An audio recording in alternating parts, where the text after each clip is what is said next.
歡迎嚟到 DW 嘅網上健康平台，我係今晚嘅主持人 Trina 啊。唔經唔覺咧，呢個網上健康平台係已經嚟到第四季嘅第六集啦。咁好開心咧，又可以喺網上見到大家啦。咁逢星期一晚咧，大家都喺 Zoom 上面嚟學習營養知識喎。如果之前上過我哋嘅健康平台學習營養知識嘅朋友咧，喂，俾個一次我俾啲反應我睇下，我哋有幾多朋友仔持續學習先，睇下啲反應先。哇，非常之好。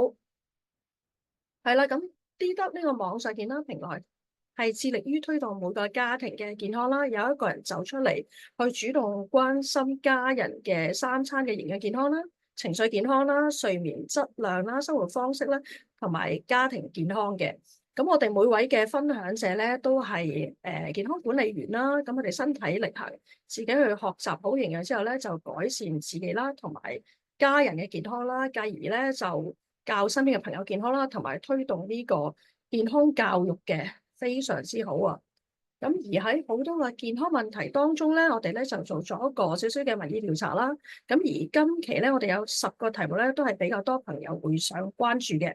今晚嘅題目咧就係哇犀利啦，係關節同埋骨骼嘅健康。咁而要維持日常嘅生活嘅品質咧，其實關節同埋骨骼嘅健康咧都好重要嘅。咁今日咧，我哋就將會探討一啲關於骨質疏鬆嘅問題啦、關節退化啦，同埋日常咧點樣可以保持呢個關節同埋骨骼嘅健康嘅。咁最主要咧就係透過呢啲營養嘅知識咧，去改善一啲運動嘅習慣啦、生活嘅習慣啦，就可以令你更加遠離呢啲慢性嘅痛症啊，同埋損害等等啦。咁而今晚咧，我哋亦都好高興咧，請到營養師 Terry 姐為我哋分享咧呢一方面嘅主題嘅。咁佢有呢方面好嘅經驗啦。咁我哋就將以下嘅時間交俾 Terry 嘅。好，唔該晒 Terry。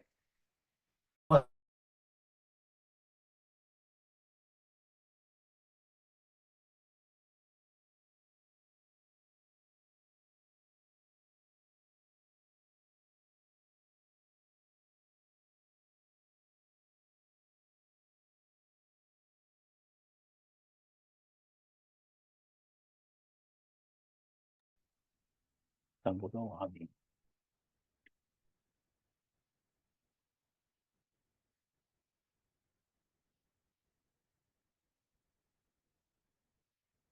好啦，好啦，係大家好，大家好啊！咁啊，首先咧就多謝 Trina 嘅介紹先啦。咁我叫 Terry 啦。咁本身我自己咧就係一個工程師嚟嘅，咁啊相當之有經驗啦，工程師。咁但係咧工程之餘咧，咁工餘時間我都用一啲時間咧去學習營養嘅。咁好多年前咧，咁好機緣啦，咁有機會咧就考到呢個營養師啦。咁同埋我自己而家咧都係一個咖啡師嚟嘅，咁朋友咧而家都叫我做3C嘅。咁喺呢個環境咧，我哋都係一啲學習營養健康嘅人啦。咁我哋都係致力推廣健康嘅。咁我哋希望喺2030年咧，每個家庭咧都會有一個健康嘅管理員嘅。咁啊，今晚嘅題目咧就係骨骼與關節嘅健康嘅。咁啊，我唔知大家咧知道自己嗰個骨嘅知識有幾多啦？咁啊，想同大家分享下。咁我唔知大家細個嗰陣時咧有冇去過露營啊？有嘅可以舉手喎，或者打個一字喎。咁啊，露營嗰陣時，大家都知道咧，要撐起啲帳篷咧，係要有啲支架嘅。咁又或者我哋起樓咧，咁需要啲鋼筋啊，咁樣樣去撐起成座大廈嘅。咁我哋人體亦都有206塊骨頭咧，幫我哋撐起成個身體。咁啊，等到我哋咧可以咧日常做一啲唔同嘅活動啊、運動或者係動作嘅。咁喺呢200幾塊骨頭裏邊咧，其實咧佢哋嘅組成咧係非常之有系統咁去組合嘅。咁啊，呢個骨頭佔咗我哋人體嘅重量咧，大概20%度啦。咁喺佢哋嘅功能或者係分佈裏邊咧，其實咧我哋可以將佢分開咧做幾個唔同嘅部位。咁啊，特別係可能有啲咧就負責保護我哋嘅腦袋啦，我哋嘅頭骨保護腦袋啦。另外我哋有一啲叫做脊椎嘅地方，脊骨咧就保護我哋嘅脊髓神經啦。咁啊，我哋有上肢有手，下肢有腳啦，唔同嘅部位都有佢哋唔同嘅形狀或者係狀態。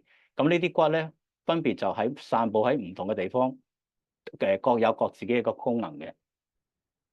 咁啊，除咗骨頭之外咧，咁其實喺骨骼嘅系統裏邊咧，咁啊包括咧仲有其他部分嘅，就係咧係一啲軟骨同埋一個關節嘅部分嘅。咁啊，咩叫軟骨咧？咁啊，其實軟骨咧就係連接咗咧呢個骨同骨之間咧做一個cushion 啦。咁佢可以幫我哋咧吸收一啲震盪啦，令到我哋骨同骨之間個摩擦力就減少嘅。咁骨同骨之間亦都有一啲韌帶嚟到牽連住啦，有肌肉牽連住啦，令到我哋唔會甩皮甩骨啦，即係兩嚿骨唔會散晒啦。咁啊，大家唔知唔知道咧？原來我哋膝頭關節咧係我哋人體最大嘅關節，亦都係咧受壓最大嘅關節嚟嘅。因為我哋人咧原來係真係而家係企喺度行路，以前咧就可能四隻腳行路，但係而家我哋靠晒雙腳企喺度行路嘅。咁所以膝頭嗰個關節咧受壓係非常之嚴重嘅。咁啊，亦都最容易勞損同埋老化嘅。咁關節軟骨咧表面上係非常之光滑啦。咁啊，佢頭先講過啦，會吸收一啲嘅震盪啦，同埋一啲緩衝嘅，咁啊保護翻我哋嘅。咁啊，雖然佢冇神經或者冇血管嘅，但係有時如果真係一啲老化退化性嘅關節勞損之後咧，其實我哋都會有一啲炎症或者紅腫嘅。咁當呢個情況發生嗰陣時，其實我哋都會唔舒服或者會有啲腫痛嘅。咁啊，再睇清楚咧，原來關節除咗膝蓋關節之外咧，咁其實咧唔同嘅地方都有唔同形狀嘅關節去將我哋嗰206塊骨頭咧去組合，去產生一啲我哋可以做一啲唔同嘅動作啦。咁主要其實都分開咗3部分嘅。咁啊有三類係邊3類咧？就係有一類嘅關節咧，我哋係固定係唔會喐嘅。咁啊，例如我哋嘅頭顱骨啦。咁啊你有冇見過個頭可以拆開或者係喐動㗎？冇㗎嘛。咁因為頭顱骨咧，佢係可以保護我哋嘅腦袋啦，咁係好堅固，因為腦袋係我哋重要嘅器官啊嘛。咁第二種關節咧，就係一啲可以輕微咁喐動嘅關節。咁呢個係咩關節咧？就係我哋嘅脊椎啦。咁啊，我哋可以彎腰啊、向前啊、向後啊。咁其實呢啲關節同關節之間個脊骨之間嘅好輕微嘅活動咧，係可以做到嘅。咁另一個關節咧，就係我哋嘅手同埋腳嘅部分咧，就好多唔同嘅關節。呢個係可以喐動、可以可以大幅度咁喐動嘅。咁呢啲關節咧，關節同骨之間有一啲叫做關節滑液咧，咁去做一啲緩衝同埋震盪吸收嘅，咁啊減低呢個摩擦，令到我哋咧就冇咁容易受到傷害嘅。咁好啦，骨頭就大家介紹咗，關節就介紹咗啦。咁究竟佢有啲乜嘢用咧？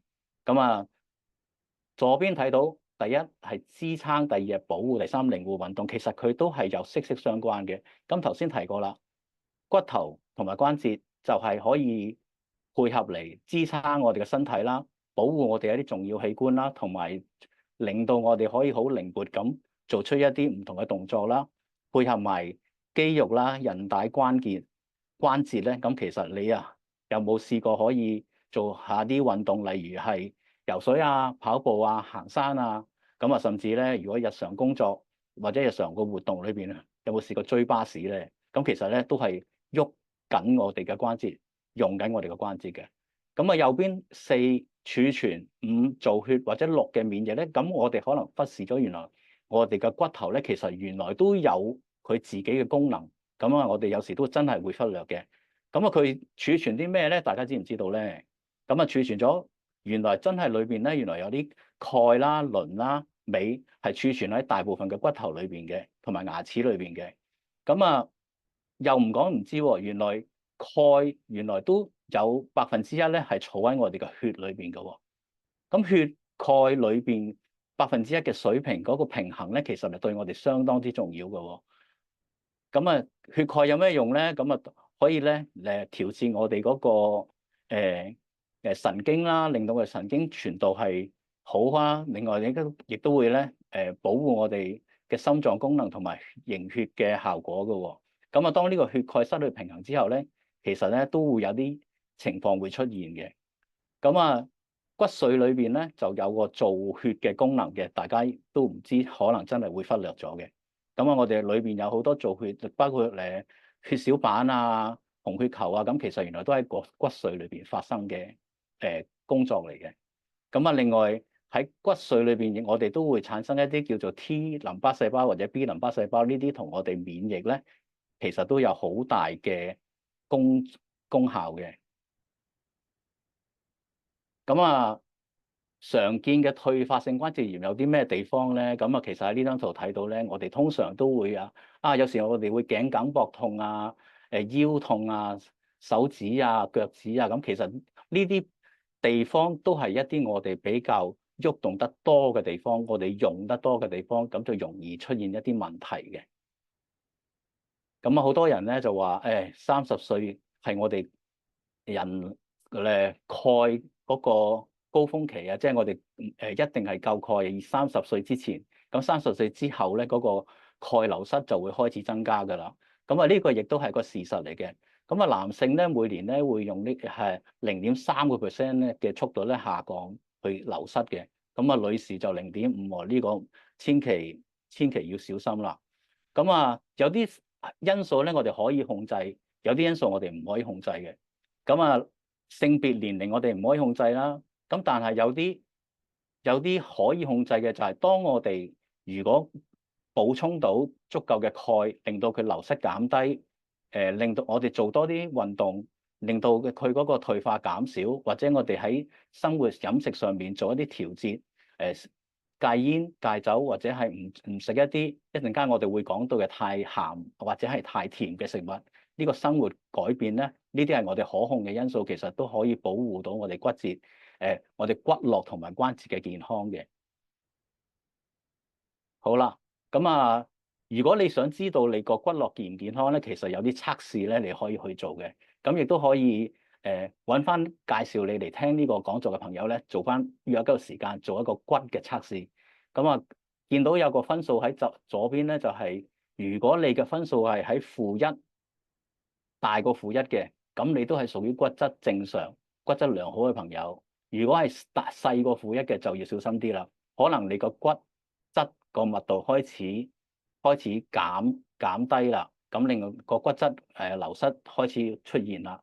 咁啊，我唔知呢度大家朋友有冇啲係有做過呢個測試㗎？如果冇嘅咧，盡快去揾朋友幫手約個時間啦。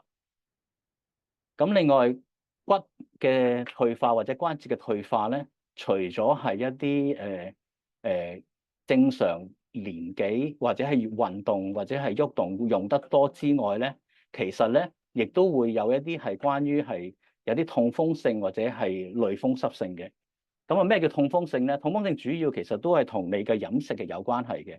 咁啊，一般飲食如果你中意食紅肉啊、海鮮啊，成日飲酒啊、啤酒，特別係而家好興嘅手搖飲品咧，如果你手搖杯不離手咧，其實除咗會影響到你身體嘅一啲疾病肥胖之外咧，其實原來對關節或者對骨頭亦都好大影響嘅。咁啊，類風濕性咧嘅關節咧嘅問題咧，就係通常一啲係一啲遺傳性啦、家族性啦，同埋係一啲免疫系統出現問題嘅。咁啊，呢啲咧雖然有啲如果你係遺傳避免唔到，但係我哋都可以用喺生活上面嘅改善啊嘅習慣咧去調節咧，令到佢嗰個嘅問題減輕或者舒緩嘅。好啦，咁啊骨刺同埋骨質疏鬆究竟有啲乜嘢分別咧？咁唔知大家知唔知道咧？咁啊頭先提過啦，骨質疏鬆就係鈣流失影響㗎啦。咁啊，但骨刺係點樣嚟嘅咧？有人就會問，其實我有骨刺，又或者我有骨質疏鬆，又或者我會唔會兩樣都有咧？其實個答案好簡單，其實兩樣嘢係可以同時發生嘅。咁你既可以骨質疏鬆，亦都可以同時有骨刺嘅。咁啊，究竟點解咧？其實咁啊，骨刺其中一個原因咧，就係喺你骨頭你用得多嘅地方，佢生咗一啲或者增生咗一啲骨頭出嚟。咁點解？其實同頭先講嗰個血鈣好有關係嘅。當你血鈣唔平衡嗰陣時咧，或者血裏邊嘅鈣唔夠咧，咁咧個身體機制咧就會喺你個骨頭裏邊咧溶翻一啲鈣入翻你個血度，咁啊令到你骨頭咧就唔夠鈣啦，咁但係就會保持到血鈣嗰個水平嗰個平衡嘅。咁啊，當你正常補充翻鈣之後咧，或者係鈣咁啊會儲翻喺骨頭啦。咁儲喺邊度咧？就係儲喺你最多喐動或者係最多摩擦嘅地方。咁所以咧，特別係膝頭哥啊，或者頸啊，或者係脊椎你喐得多嘅地方咧，咁嗰個地方就會特別有啲骨嘅增生，咁啊形成一啲骨刺。咁啊初期其實可能冇乜嘢唔察覺嘅，咁但係長時間長遠落去咧，咁你就會覺得有啲唔舒服，或者係有啲痛，或者甚至會有啲炎症或者紅腫會發生㗎啦。咁啊，當然如果我哋可以避免，咁啊梗係好啦。咁究竟有啲咩方法咧？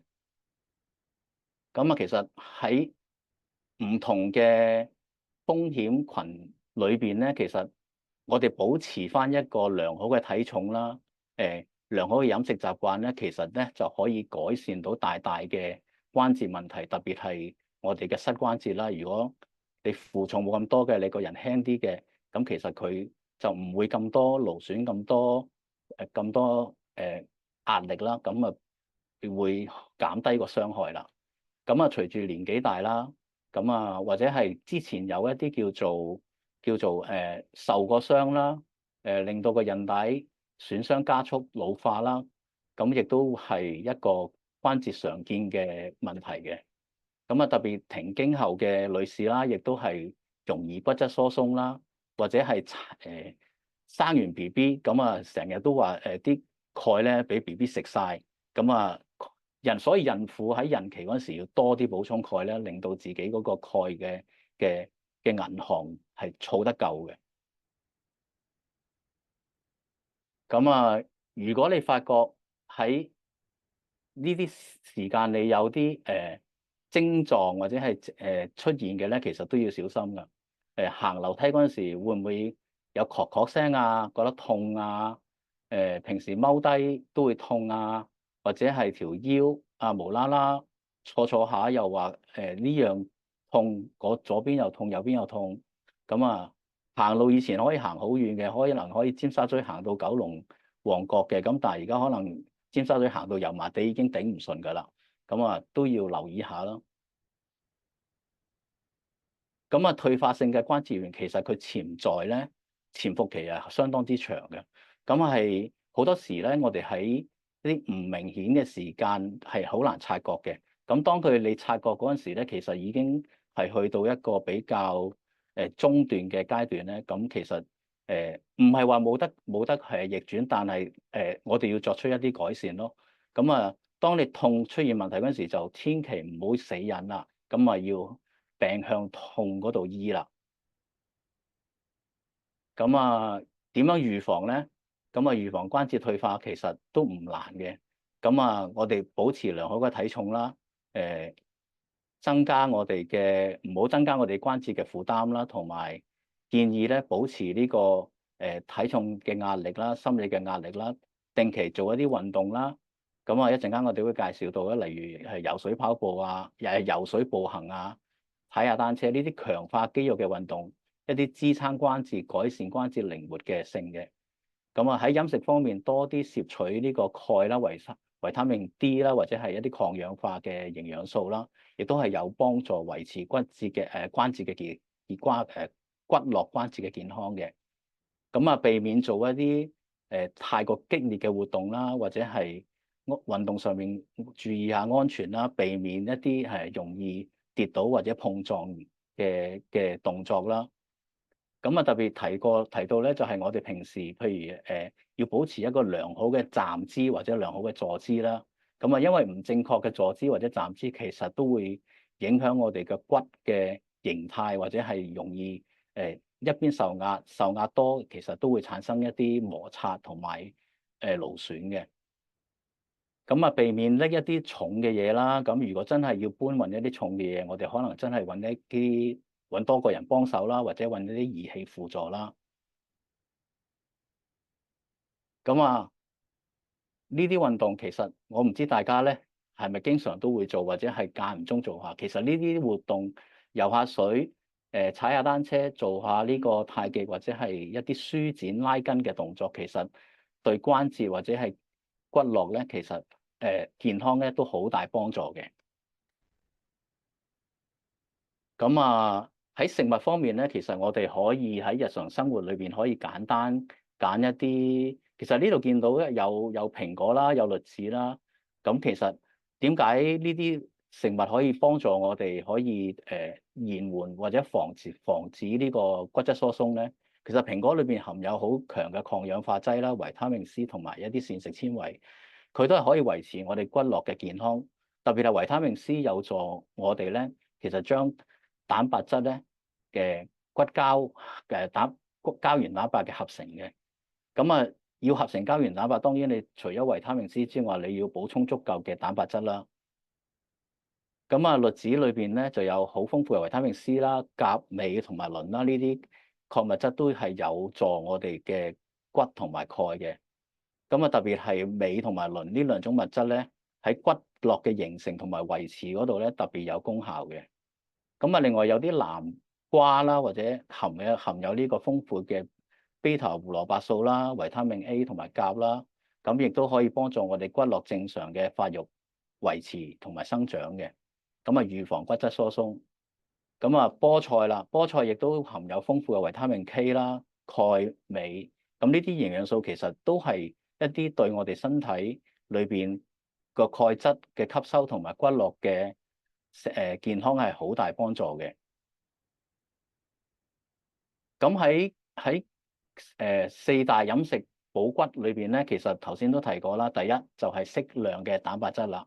咁蛋白質其實係合成我哋肌肉嘅原料之外咧，其實佢喺骨骼生長咧係唔可以減少嘅。因為其實頭先提過，如果你維他命 C 足夠，蛋白質足夠，其實佢係可以足夠做一啲靚嘅骨膠原咧，咁可以保護到我哋嘅關節啦。咁當你個骨質冇咁疏鬆，咁你就減低呢個跌倒嘅風險啦。咁啊，究竟每日要食幾多蛋白質咧？咁其實係有數得計嘅。咁啊，你可以用翻你身體嘅重量啦，幾多 kg 乘翻一個係數。咁其實咧得出嚟嘅就係你每一日所需要食嘅或者攝取嘅蛋白質嘅。咁如果喺呢方面唔明嘅，你可以問下你朋友啊。咁啊，佢可以帶你去同一個營養師去做一個簡單嘅健康嘅了解，咁亦都可以計得出嚟嘅。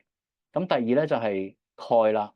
咁啊，鈣對更年期嘅女性骨質疏鬆風險大嘅。咁我哋建議每一日咧，其實喺攝取方面咧，大概每一日咧就1200個毫克。咁50歲以上咧，其實我哋咧每日都應該增加到去咧就大概1500毫克。咁啊，補充翻咧我哋平時一啲活動或者係一啲流失嘅鈣。咁啊，反而咧我哋可能一啲潛在風險嘅，如果有腎或者係心腦血管疾病嘅，咁就可能要小心啲啦。咁啊，呢個要請教營養師啦。咁啊，維他命 D 攝取足夠咧，咁其實維他命 D 扮演一個幫鈣吸收之餘咧，咁其實點樣可以吸收到維他命 D？我哋除咗可以喺營養素方面攝取之外咧，咁其實我哋每日都可以出去對住陽光曬，可能吸收10至15分鐘嘅太陽，咁其實都可以幫助我哋吸收維他命 D 嘅。咁喺食物方面可以有啲魚啦、秋刀魚啦、蛋黃啦、牛奶啦、香菇或者木耳，其實都含有豐富維他命 D 嘅。咁啊，因為現代人咧個活動多數都係喺室內為主咧，好少咧就係出街嘅。咁啊，令到特別係我哋打工一族咧，咁啊外食多啦，食物飲食就未必咁均衡啦，通常都唔夠攝取，都足夠唔夠營養嘅。咁啊喺食物方面，我哋都可能未必足夠攝取得足夠嘅鈣或者 D，所以我哋都需要補充一啲額外嘅營養素嘅。咁喺骨質疏鬆嘅患者裏邊咧，咁其實除咗補 D 或者一啲營養素唔可以忽略之外咧，有啲微量嘅營養素，例如維他命 K 或者維他命 C，一啲鎂同鉀咧，其實都未必足夠嘅喎。咁啊，透過補充足夠嘅營養素咧，咁其實都可以補充呢一方面嘅不足嘅。咁啊，頭先提過啦，我會提到咧，就係點解食鹽或者係食得太甜對骨質疏鬆有關係咧？咁原來食鹽或者係鈉太多嘅咧，其實當鈉太多，我哋要透過咧一啲代謝將鈉排走。咁大家知唔知道原來排走鈉嘅同時咧，我哋都會帶走一啲鈣離子嘅。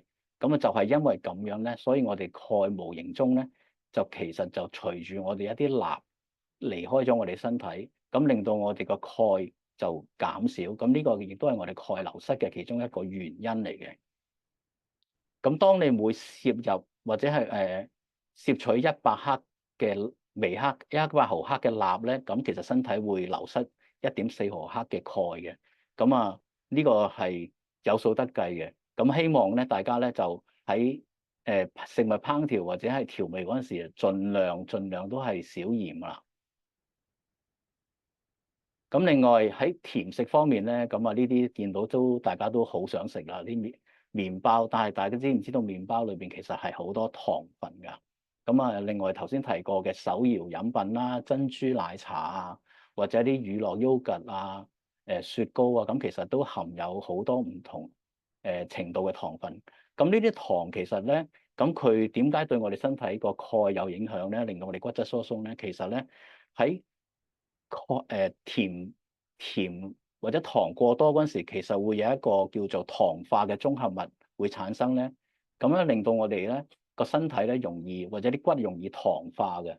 咁啊呢度右邊有兩嚿骨頭，咁大家知唔知道邊個係比較正常啲嘅顏色，或者邊個係已經係糖化咗嘅骨咧？咁如果左邊嘅可以打個 L，你覺得右邊嘅可以打個 R 喎？係啦，咁睇下 L 多定 R 多啦。係啦，冇錯啦。咁啊，其實咧喺左邊嘅比較相對白啲嘅咧，就係我哋比較正常啲嘅骨啦。咁如果糖化咗嘅骨咧，就好似右邊咁嘅顏色。咁糖化咗嘅骨有啲咩危險咧？其實咧，佢就比較脆弱嘅，咁啊好容易撞到就會有裂啦，或者係折斷嘅。咁啊糖化咗嘅骨咧，亦都其實除咗損傷骨之外咧，其實對我哋造成嘅 DNA 損傷咧，其實都會有一定程度嘅影響嘅。咁啊，所以減鹽減糖，亦都係一個飲食習慣嘅調節嚟嘅。咁啊，除咗鹽同埋糖之外咧，其實我哋對於日常嘅飲料啦，特別係茶或者咖啡咧，我哋都盡量避免過多啦。咁啊，避免一啲加工嘅食物啦。咁啊，減食高鹽嘅食物，減食呢個甜嘅食物。咁啊，煙酒我哋盡量避免啦。咁啊，喜慶嘅時間冇，咁啊呢個可以放鬆一下。咁但係我哋唔會日日都好喜慶㗎嘛，係咪？咁啊，蛋白質點樣揀咧？其實咁啊，蛋白質要揀一啲比較植物性嘅蛋白係相當之好啦，對身體。咁啊，另外如果你個蛋白質裏邊如果有雙肽蛋白咧，其實對身體都非常之好嘅喎。一陣間同大家解釋一下。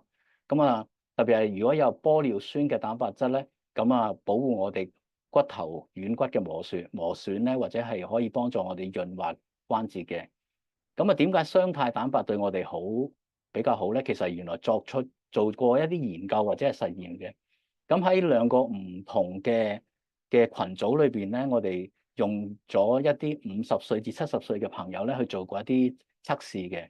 咁啊，分別俾一個組別咧就俾雙肽白啦，雙肽蛋白啦，一個組別就用一啲安慰劑。咁兩個組別經過一段時間之後咧，我哋做一個叫做 SPPB 嘅測試啊。咁呢個係咩測試咧？呢個就係 SPPB 咧，就係一個簡單嘅量度嘅你身體嗰個站立情況嘅時間長短，同埋第二就係步行4米你所需嘅時間，或者係連續5下你坐低同埋起身。咁啊，經過呢個三個唔同嘅活動計出嚟一個總分咧。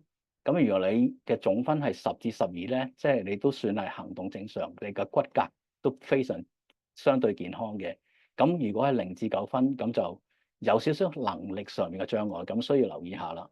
咁啊頭先講嘅有服食雙肽蛋白嘅分數組別咧，就相對於比服食安慰劑嗰個組別係高嘅。咁呢個就係呢個測試所帶出嚟嘅結果啦。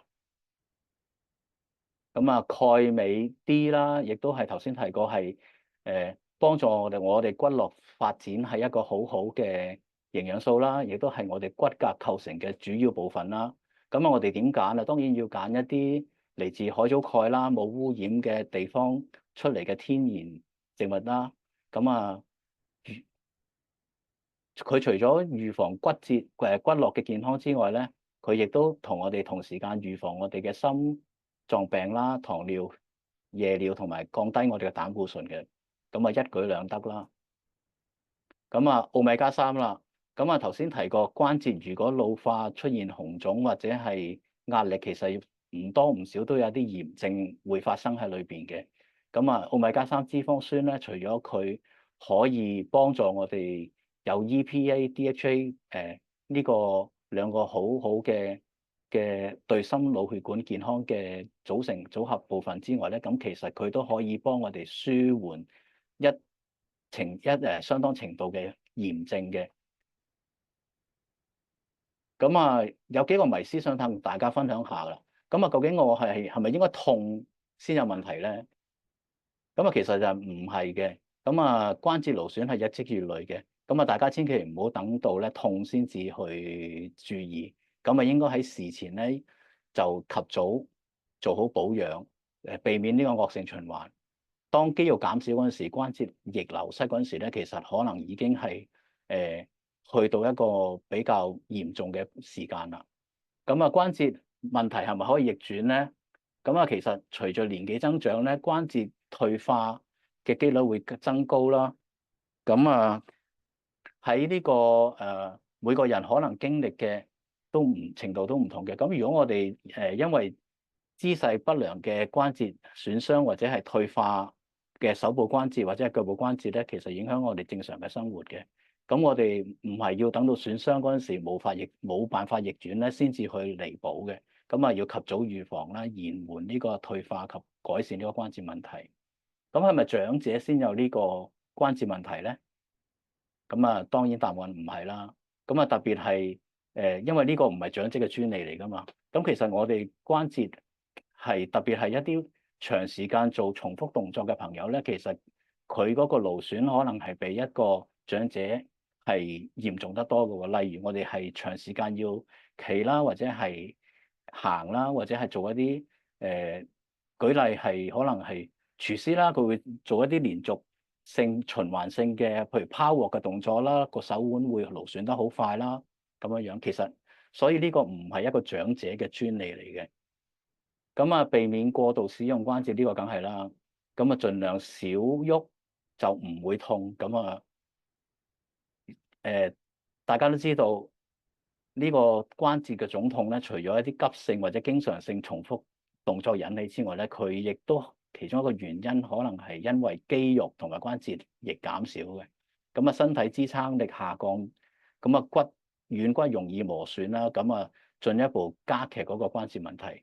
咁所以我哋其實少喐，越喐得少咧，其實我哋反而對我哋造成肌肉量嘅減少或者衰退咧，會進一步令到嗰個關節問題惡化嘅。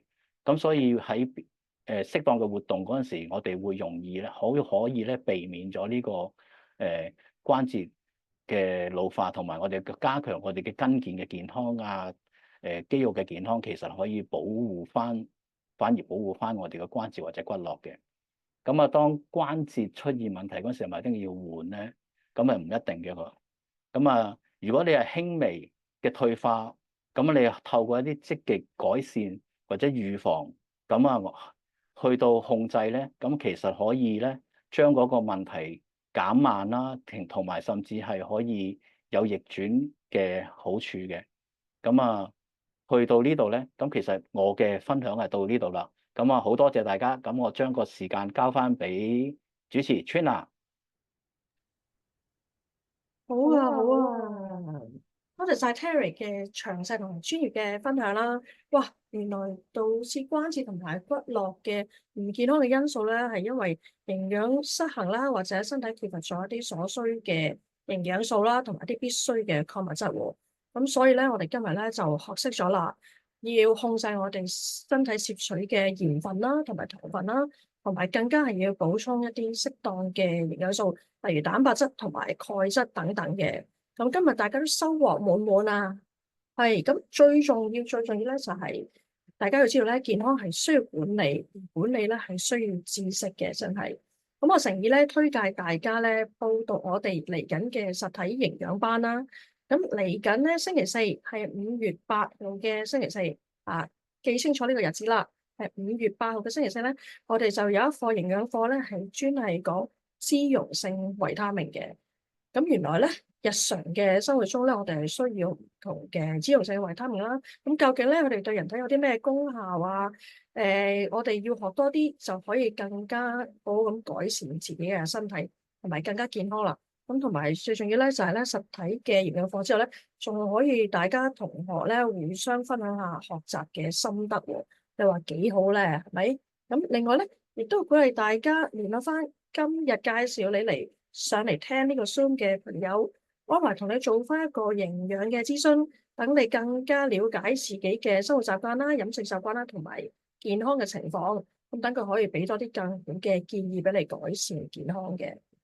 好啦，嚟到呢度啦，嗱，下個星期咧係因為公眾假期嘅關係咧，我哋下一次嘅D 得網上健康平台咧，記住要 mark 得佢啦，係5月12號嘅星期一晚上，同樣10點鐘嘅時間。而我哋下次咧嘅主題咧就係髮絲煩惱啊！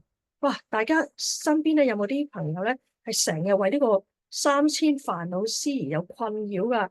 如果係嘅話咧，啱啦，到時可以約埋佢哋一齊嚟上網，可以學習呢個營養知識，咁大家就可以更加健康啦，可以保護到，令到大家有靚靚嘅秀髮啦。好，今日我哋嘅健康平台咧就到呢度為止，我哋5月12號再見大家啦，拜拜，拜拜。